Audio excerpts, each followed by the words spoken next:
Mixture और allegation के इस पार्ट में हम देखेंगे कुछ हाई लेवल की प्रॉब्लम्स जो हमारे एग्जामिनेशन में आती हैं। तो चलिए स्टार्ट करते हैं हम आज की वीडियो।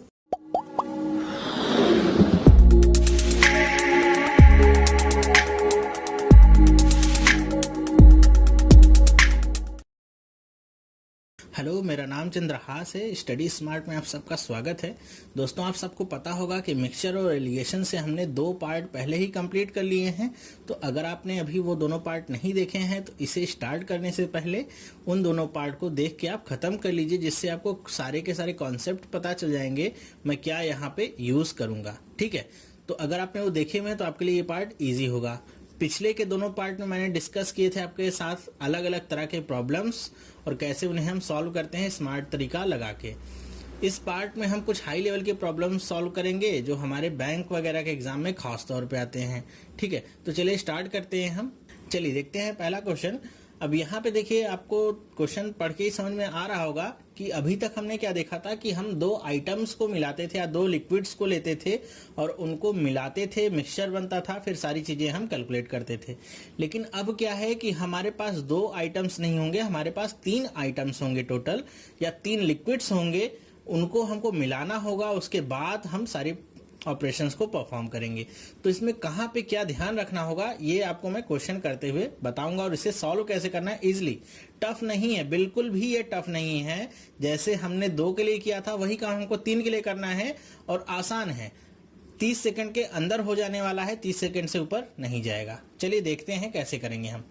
अब यहाँ पे क्वेश्चन क्या लिखा हुआ है, in what ratio must a person mix 3 kinds of wheat costing him rupees 1.20, rupees 1.44 and rupees 1.73 per kg so that the mixture may be worth 1.41 per kg। अब देखिए क्वेश्चन समझ लीजिए कि कोई आदमी है जिसके पास 3 तरह के वीट्स हैं। ठीक है, 3 तरह के गेहूं हैं, तो मैं इसको ले लेता हूं A, B एंड C। तो जो पहला गेहूं है उसकी कॉस्ट कितनी है, 1.20 रुपीज। तो जब भी इस तरह के क्वेश्चंस आप करेंगे, आप पहली चीज तो क्या देखेंगे कि अगर कॉस्ट प्राइस दिया गया है तो शुरुआत से लेकर अंत तक सब कुछ कॉस्ट प्राइस में ही होना चाहिए। ठीक है, तो यहाँ पे देखिए कॉस्ट प्राइस दिया गया है तीनों का, और यहाँ भी क्या दिया है, मे बी वर्थ रुपीज 1.41 पर केजी। ये भी आपका क्या दिया गया है, कॉस्ट प्राइस ही दिया गया है, क्योंकि अगर सेलिंग प्राइस दिया होता तो प्रॉफिट एंड लॉस परसेंट भी आपको साथ में देता। तो सारी की सारी कॉस्ट प्राइस पे ही है। तो अब हम आगे कैलकुलेट करते हैं। अब रुपीज 1.20 रुपीज का पहला है, 1.20 रुपीज का। दूसरा जो टाइप है वो कितने का है, 1.44 का है, और तीसरा कितने का है, 1.74 का है। फिर क्या कह रहा है कि इन तीनों को उसने मिलाया होगा और इसे बेच कितने पे रहा है, 1.41 पर केजी पे बेच रहा है। तो आपको बताना क्या है कि इन तीनों को उसने किस क्वांटिटी में मिलाया है। ठीक है, इतनी बात आपको समझ में आई, ये आपको निकालना है। तो इसमें आपको करना क्या है, ये तो आपको पता चल गया होगा अभी तक कि ये क्या है, कि मीन वैल्यू। एलिगेशन रूल हम लगाते थे, कैसे लगाते थे, टाइप 1 लेते थे, टाइप 2 लेते थे, मीन वैल्यू बीच में रहती थी, दोनों का डिफरेंस निकालते थे। तो ये क्या आता था आपका, Q1 आता था। यहाँ पर का डिफरेंस निकालते थे तो क्या आता था, Q2 आता था। यही क्या होता था, इनका रेशियो। तो यहाँ पे अब 3 क्वांटिटीज हैं, तो हमको एलिगेशन रूल 2 बार लगाना होगा। मतलब एक बार में हम 2 ही क्वांटिटी ले सकते हैं, 3 क्वांटिटी लेके नहीं करते हैं। ठीक है, तो 2 क्वांटिटी कौन सी लेंगे आप, इस बात का ध्यान रखिएगा। बार बार मैंने बताया है कि एक क्वांटिटी आपकी मीन वैल्यू से क्या होनी चाहिए, कम, और एक होनी चाहिए ज्यादा। कम ज्यादा आप कैसे भी करेंगे, बस ध्यान रखिएगा कि जिसे कम ज्यादा आपने लिया है वो कौन कौन सी क्वांटिटीज हैं आपकी। ठीक है, इतनी बात आपको समझ में आई। चलिए अब देखते हैं इसे करेंगे हम कैसे। सबसे पहला काम तो हम ये करेंगे कि ये 1.20, 1.44 ये जो भी लिखा है उसे सबको हम पैसे में कन्वर्ट कर लेते हैं, तो थोड़ा हमारे लिए समझना आसान होगा। अब हमारे पास 3 क्वांटिटीज हो जाती हैं, A, B और C की। तो ये कितनी है, 120 पैसे की, ये 144 की, ये 174 की, और मीन आपका कितना आता है, मीन क्वांटिटी जो है वो कितनी है, 144 पैसे की है। सब कुछ पैसे में है। तो एक आपकी 141 हो गई क्वांटिटी मीन वाली। तो इससे आपको क्या लेना है, एक वैल्यू छोटी और एक वैल्यू बड़ी। तो अगर मैं एक तरफ 120 को ले लूँ, एक तरफ 144 को ले लूँ, तो आपका देखिए क्या एलिगेशन रूल सेटिस्फाई होता है, जी हाँ हो जाएगा। तो इसे आप कुछ ऐसे लिखेंगे, इधर 120, इधर क्या 144, और बीच में क्या लिखेंगे 141। और ऊपर यहाँ पे मैं आपको सजेस्ट करूंगा कि ये भी लिख देंगे कि ये कौन कौन सी क्वांटिटीज हैं, टाइप क्या है इनका। तो ये क्या है, टाइप ए है, और ये क्या है, टाइप बी है। अभी आपको समझ में आएगा मैं ऐसा क्यों लिख रहा हूँ। डिफरेंस निकालेंगे कितना आएगा 3, यहाँ पे डिफरेंस निकालेंगे कितना आएगा 21। ठीक है, तो ये तो आ गया क्या आपका डिफरेंस आ गया। अब नेक्स्ट हम चलते हैं फिर से, मतलब ये रेशियो हमको पता चल गया 3:21 का रेशियो है। अब नेक्स्ट हम चलते हैं, क्या करेंगे कि अब एक तो हमने ए और बी को ले लिया, अभी सी वाला बाकी है, तो इसे भी हम ए और बी में से किसी एक के साथ लेंगे। बस इतना ध्यान रखना है कि 141 से एक छोटा होना चाहिए, एक बड़ा। तो 174 तो हमको पता है कि 141 से बड़ा है, तो छोटी वाली वैल्यू लेनी है।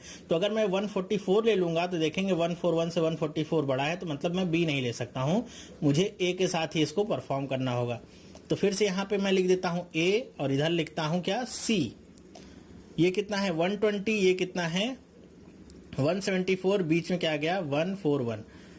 फिर से आप डिफरेंस निकालेंगे, कितना आ जाएगा 33, और यहाँ पे डिफरेंस कितना आएगा 21।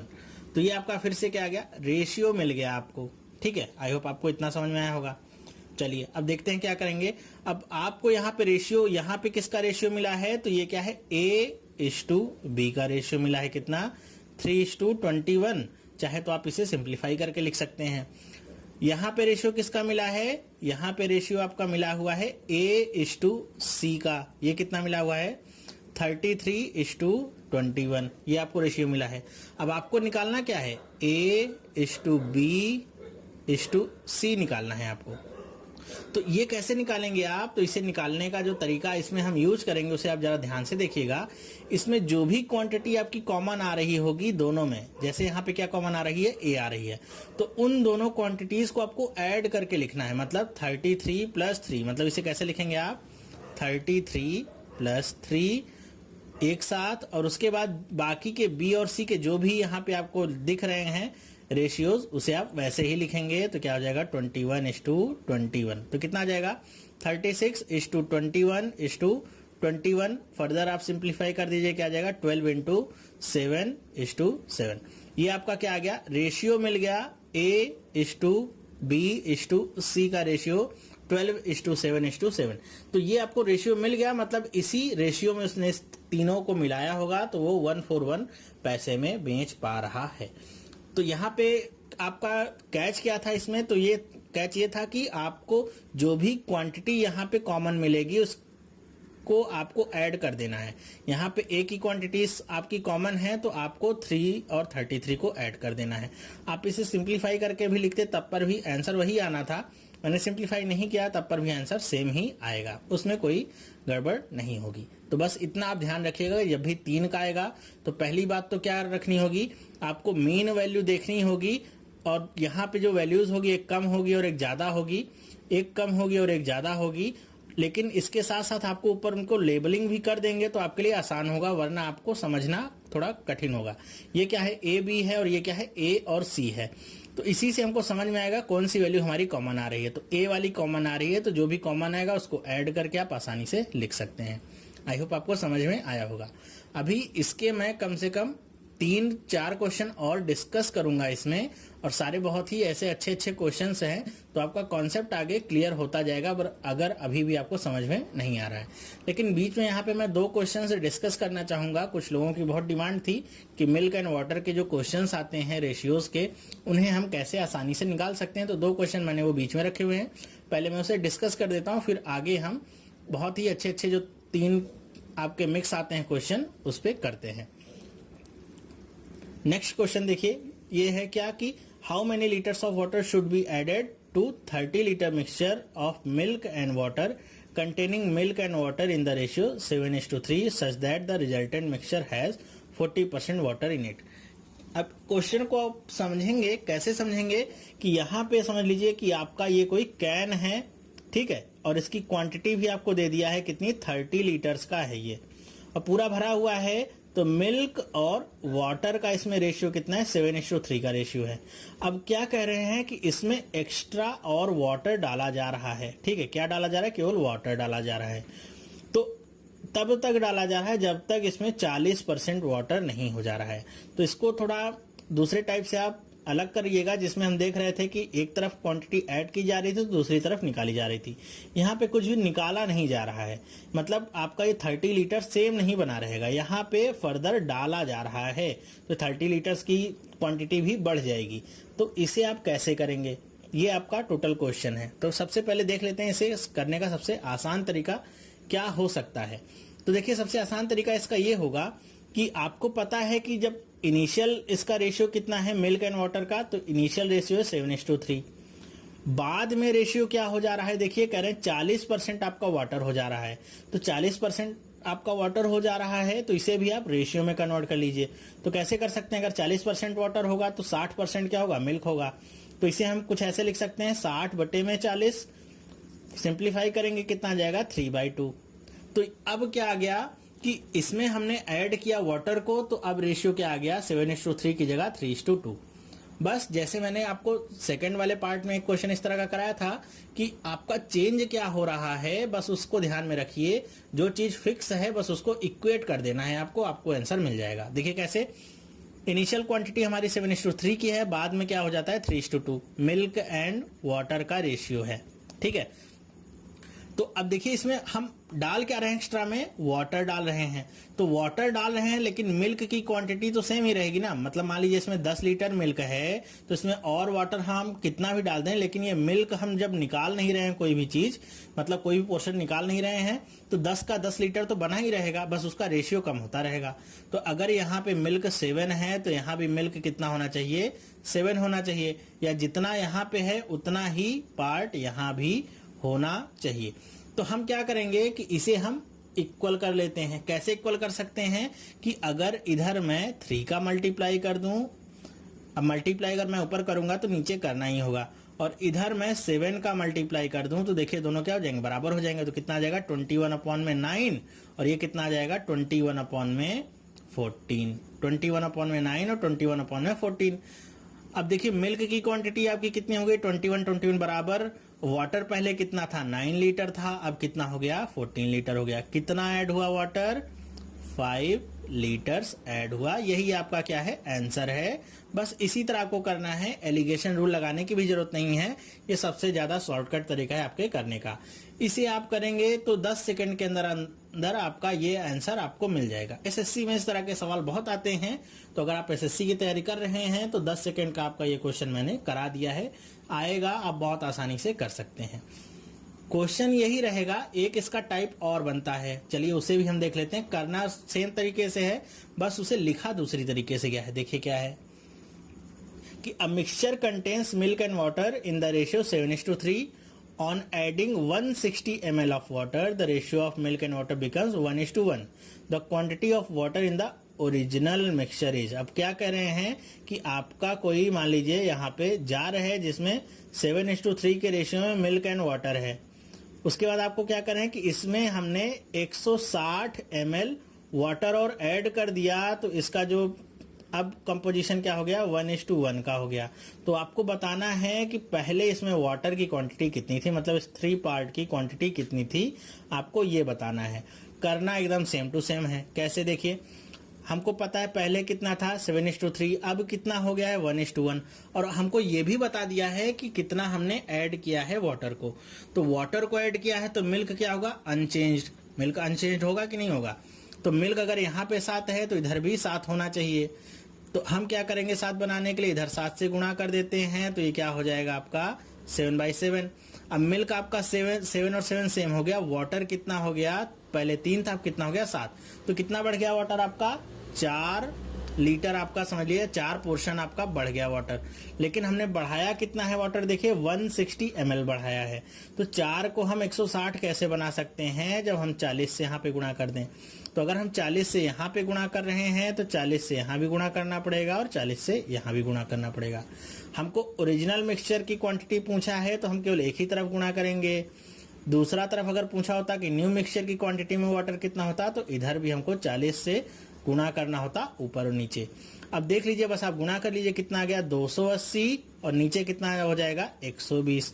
अब ये जो 280 आए ml में क्वांटिटी आया है, तो वाटर कितना रहा होगा ओरिजिनल मिक्सचर में 120 ml इज योर आंसर। देखिए बहुत आसानी के साथ आपने आंसर निकाल लिया, बिल्कुल भी कोई रूल लगाने की जरूरत नहीं पड़ी। तो जिन लोगों को इस मिल्क और वाटर के क्वेश्चन में प्रॉब्लम होती है, आप इसी तरह निकाल सकते हैं, बहुत आसानी के साथ सारे क्वेश्चंस आपके सॉल्व हो जाएंगे। इसके जो और टाइप्स होते हैं वो मैंने पार्ट 1 और पार्ट 2 में कंप्लीट कर दिए हैं, तो आपने नहीं देखा है तो उसे आप वहां जाके देख सकते हैं। ये वाला मैंने कंप्लीट नहीं किया हुआ था तो इसको मैंने इस पार्ट में डाल दिया है। चलिए अब फिर से चलते हैं अपने, चलिए देखते हैं क्या फोर्थ क्वेश्चन है कि in what ratio must a person mix 3 kinds of T costing ₹60 per kg, 75 per kg, 100 per kg, so that the resultant mixture when sold at ₹96 per kg yields profit of 20%। अब यहाँ पे आपको क्या ध्यान देने वाली बात है, अब आपको समझ में आ गया होगा कि आपको 3 तो कॉस्ट प्राइस दिए हैं, लेकिन एक क्या आपका सेलिंग प्राइस दिया गया है, तो उसे आप भी पहले कॉस्ट प्राइस में कन्वर्ट कर लेंगे। मतलब क्या कहने का है कि ये 3 तरह की आपकी टी हैं जिनको मिलाया जा रहा है, तो 96 रुपीज पे बेचा जा रहा है, तो 20% का प्रॉफिट हो रहा है। तो आपको अगर ये निकालना है इसका कि कितनी क्वांटिटी में मिलाए गए हैं, तो ये जो प्राइस है ये भी आपका कॉस्ट प्राइस होना चाहिए। तो इसका कॉस्ट प्राइस आप कैसे निकाल सकते हैं, बहुत इजी है। 120% बराबर कितना है 960, तो 100% बराबर ये कितना हो जाएगा, तो आप डिवाइड करके आसानी से निकाल सकते हैं कितना आ जाएगा, 80 रुपीज आ जाएगा। या का कितना हो गया 80 रुपीज। तो ये आपको क्या मिल गया, मीन प्राइस है ये आपका। फिर से मैं वैसे ही लिख देता हूँ A, B एंड C ताकि कंफ्यूजन ना हो। 60, 75 एंड 100, मीन प्राइस कितना है आपका 80 रुपीज। बस अब आप देख लीजिए, दो वैल्यूज को लीजिए, एक कम होनी चाहिए मीन से, एक ज्यादा होनी चाहिए। तो अगर मैं 60 और 75 को लेता हूं तो देखिए काम नहीं बनेगा क्योंकि दोनों ही 80 से कम है। तो अगर आपको नहीं पता है ये रूल, आप लेके करेंगे, हो सकता है आंसर आ जाए आपका, मतलब गिवन ऑप्शंस में से कोई ऑप्शन मिल जाए, लेकिन वो होगा सही नहीं। क्यों? क्योंकि कॉन्सेप्ट आपने छोड़ दिया कि एक वैल्यू आपकी कम होनी चाहिए और एक ज्यादा। तो एक मैं इसको 60 को लेता हूँ और एक किसको लेता हूँ 100 को लेता हूँ। तो पहला मैं निकाल लेता हूँ मिक्सचर, यहाँ पे क्या आ जाएगा 60 लेता हूँ और यहाँ पे 100, और यहाँ पे ऊपर लिखना जरूरी होगा A है और ये क्या है C है। अब आपको पता होगा ये क्यों लेबल लिख रहे हैं, क्योंकि हमको बाद में कंपेयर करना होगा कौन सी वैल्यू कॉमन है और किसको ऐड करना है। तो ये क्या आ गया 80, डिफरेंस निकालेंगे कितना आएगा 20, यहाँ पे डिफरेंस निकालेंगे कितना आएगा 20।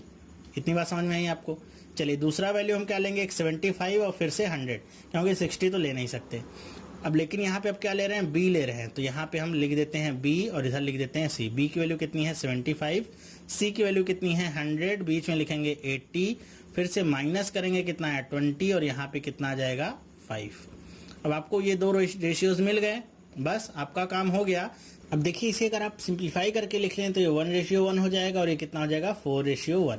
ठीक है, अब आपको देखना है कॉमन क्या है दोनों के बीच में, तो कॉमन कितना है, सी कॉमन है। सी कॉमन है तो आपको सी को ऐड करना है, ए बी को वैसे ही लिख देना है। तो कितना आ जाएगा ये A:B:C की अगर मैं बात करूं तो A कितना है 1 है, B कितना है 4 है और C कितना है 1 + 1 कितना आ जाएगा 2।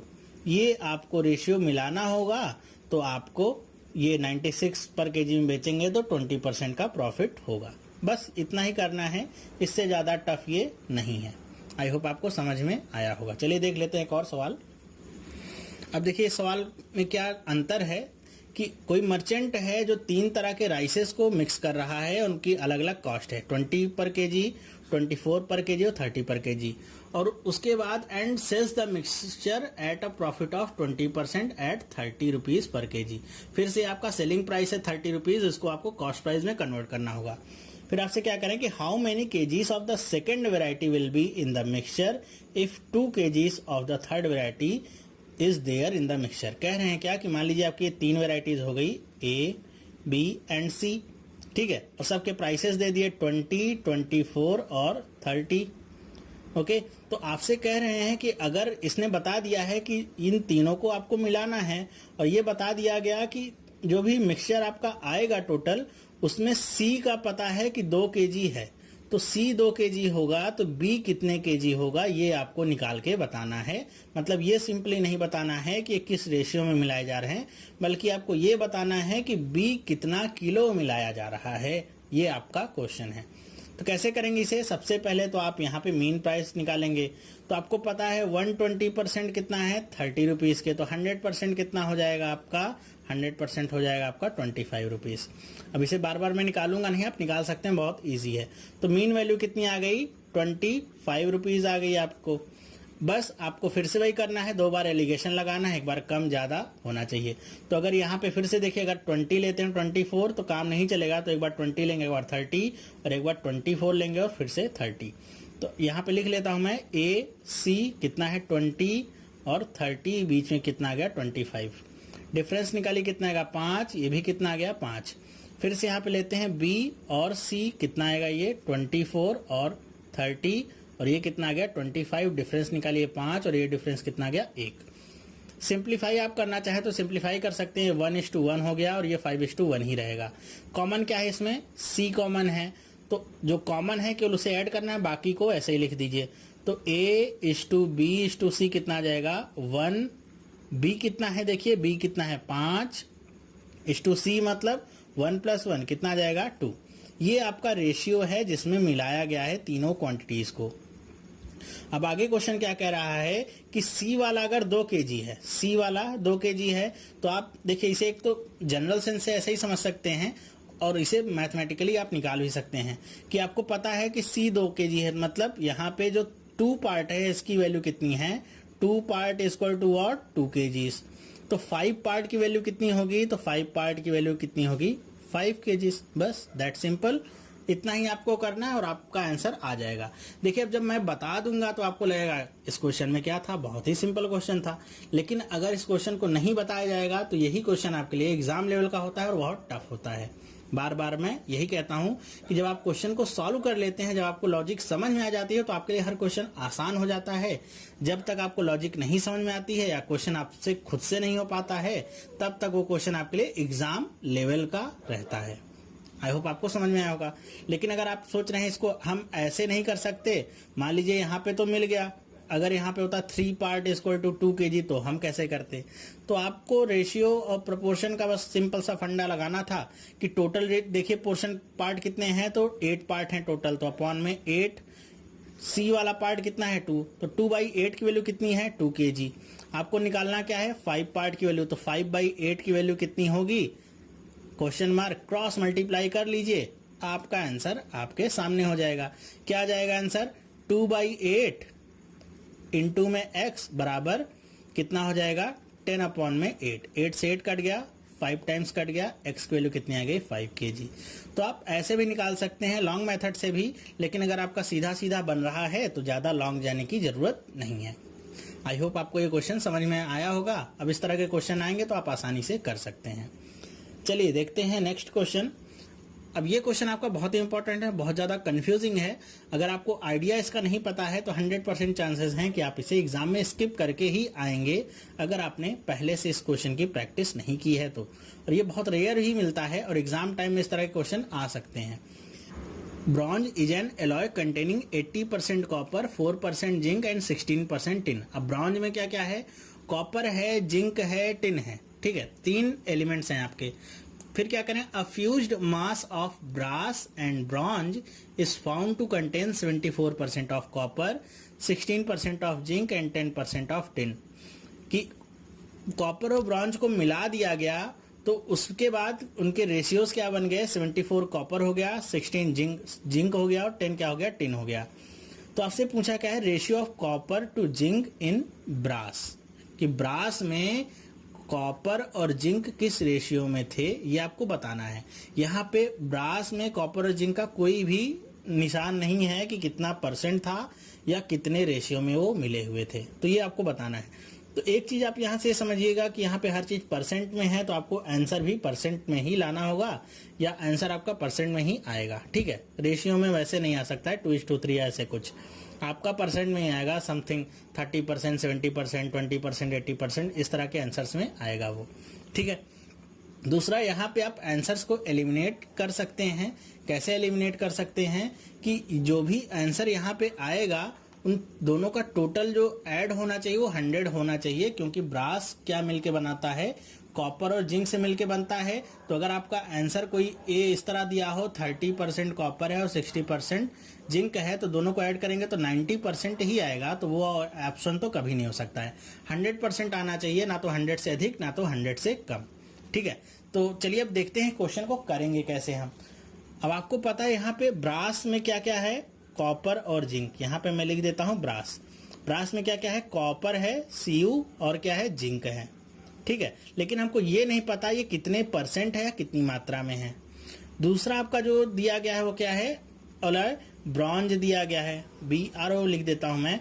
लेकिन इसमें पता है कि 80% आपका कॉपर है, 4% इसमें क्या है, जिंक है, और 16% इसमें क्या है, टिन मिला हुआ है। फिर क्या करें कि इन दोनों को मिलाया दिया गया, और इन दोनों को मिलाने के बाद हमारा मान लीजिए मिक्सचर बन जाता है B+B का, ब्रास एंड ब्रॉन्ज का।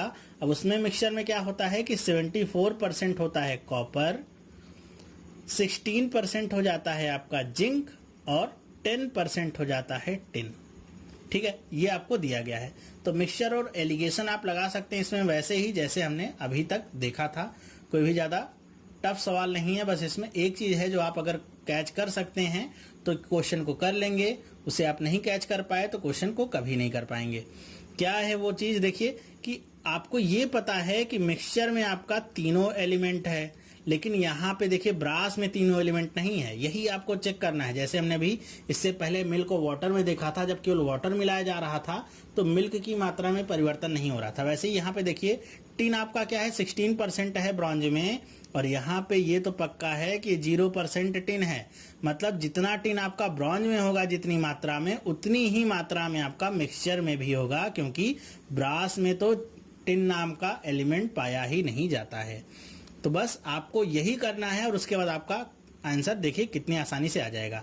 आपको क्या निकालना है कि यहाँ पे आप इक्वेट कर लीजिए। क्या इक्वेट करेंगे वो देख लीजिए। क्या इक्वेट करना है आपको कि 16% जो टिन का है ब्रॉन्ज में, वही आपका मिक्सचर में होगा। बस इसे आपको इक्वेट करना है।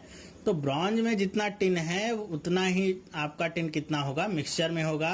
तो इसे हमने बराबर कर लिया। तो ब्रॉन्ज में कितना है आपको पता है, तो 16% ऑफ ब्रॉन्ज क्या है, आपका टिन का बना हुआ है।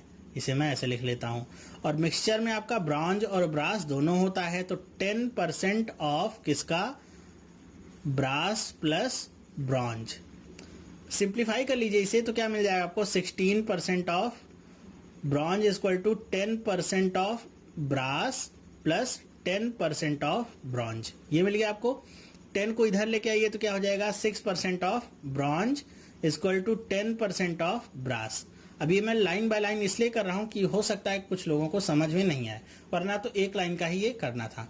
अब आप ब्रास को इधर लेके आइए तो ब्रॉन्ज अपॉन में ब्रास आपको क्या मिल जाएगा, 10 अपॉन में 6। फर्दर सिंप्लीफाई करिए, क्या हो जाएगा, 5 अपॉन में 3। ये आपको क्या मिल गया, ब्रास और ब्रॉन्ज के बीच का रेशियो, कि किस रेशियो में ये दोनों एलिमेंट मिलाए गए हैं। मतलब आपका ब्रॉन्ज 5 पार्ट मिलाया गया है तो ब्रास 3 पार्ट मिलाया गया है। ठीक है, ये आपको मिल गया। अब देखिए आपके लिए कितना आसान हो जाएगा क्वेश्चन को करना। अब क्वेश्चन को कैसे करेंगे, फिर से वही काम करेंगे हम कि जब भी हमारा मिक्सचर होता है 2 या 2 से अधिक एलिमेंट का, तो हम केवल एक एलिमेंट पे ही सारी चीजें कैलकुलेट करते हैं।